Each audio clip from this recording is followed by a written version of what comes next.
পশ্চিমবঙ্গের হুগলি জেলার আরামবাগ থানার অন্তর্গত আমরা এখন আছি মায়াপুর বাসস্ট্যান্ডে। মায়াপুর বাসস্ট্যান্ডে যে মহিলারা তিলোত্তমা হত্যা ও নিগ্রহের প্রতিবাদে যে প্রতিবাদী মিছিল করছিলেন, সেই প্রতিবাদী মিছিল করতে করতে ওনারা কিন্তু রাস্তার উপর বসে পড়েছেন। আপনাদের সেই চিত্র দেখাচ্ছি। রাস্তায় বসে একে অপরের সাথে মানববন্ধন করে এই 2 নম্বর রাজ্য সড়ক ওনারা কিন্তু অবরুদ্ধ করে দিয়েছেন। 2 নম্বর রাজ্য সড়কে সম্পূর্ণরূপে অবরুদ্ধ করে যানবাহন চলাচল কিন্তু স্তব্ধ করে দিয়েছেন। আপনাদের মায়াপুর থেকে সরাসরি সেই চিত্র তুলে ধরছি ক্রাইম পেশ বেঙ্গলের পর্দায়। আরামবাগের মায়াপুর থেকে সন্দীপ পালের রিপোর্ট, ক্রাইম পেশ বেঙ্গল।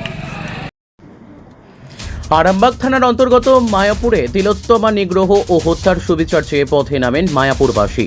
এই প্রতিবাদী আন্দোলনে সামিল হয়েছেন মায়াপুর সহ আশেপাশের গ্রামের সাধারণ মানুষ, মহিলা, আশাকর্মী, স্কুল ও কলেজ ছাত্রছাত্রী।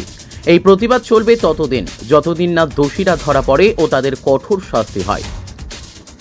2 নম্বর রাজ্য সড়কের ওপর গোল হয়ে বসে মহিলারা রাজ্য সড়ক অবরুদ্ধ করে দেন। যানবাহন চলাচল স্তব্ধ হয়ে যায়। প্রায় 1 ঘন্টা ধরে চলে এই প্রতিবাদী অবরোধ। স্লোগান দিয়ে, গান গিয়ে চলতে থাকে এই প্রতিবাদী অবরোধ। অবশেষে রাত 9টাতে এই অবরোধ ওনারা শেষ করেন। তারপর যান চলাচল স্বাভাবিক করেন। আরামবাগ থানার হরিণখোলা ক্যাম্পের পুলিশ বাহিনী। আরামবাগের মায়াপুর থেকে সন্দীপ পালের report, crime press Bengal news. Police মন্ত্রী জবাব দাও। দিদি বলছি 1 মাস হয়ে গেল, এখনো পর্যন্ত তিলোত্তমা যারা দোষী তাদের এখনো পর্যন্ত ধরা যায়নি, শাস্তি দেওয়া যায়নি, কি বলবেন আপনি? জবাব দাও। কেন পুলিশ মন্ত্রী জবাব দাও। এই আমার মাটি আমার মা, দর্শকদের আপনারা কি মনে করছেন যে এখনো যতদিন না এই বিচার চলবে? আমার মা বিচার হচ্ছে ততদিন এই আমার মাটি আমার মা। আপনার পরিচয়টা?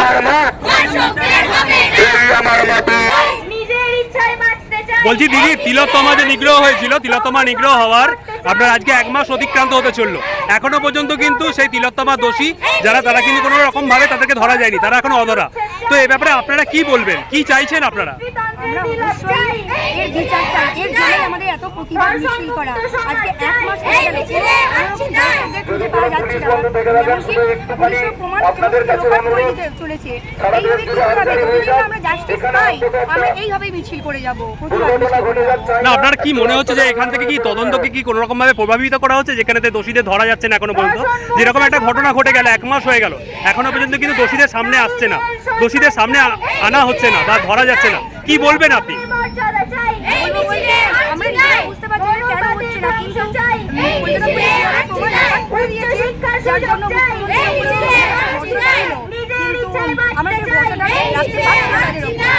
আপনাদের আন্দোলন কি চলবে এখনো যদি না দোষীরা ধরা পড়ে?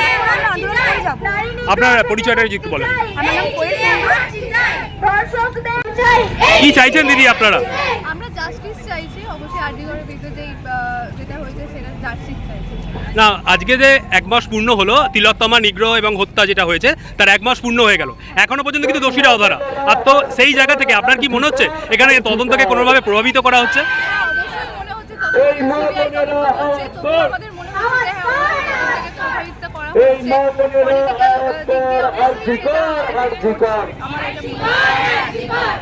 তো আপনি কি চাইছেন এখন?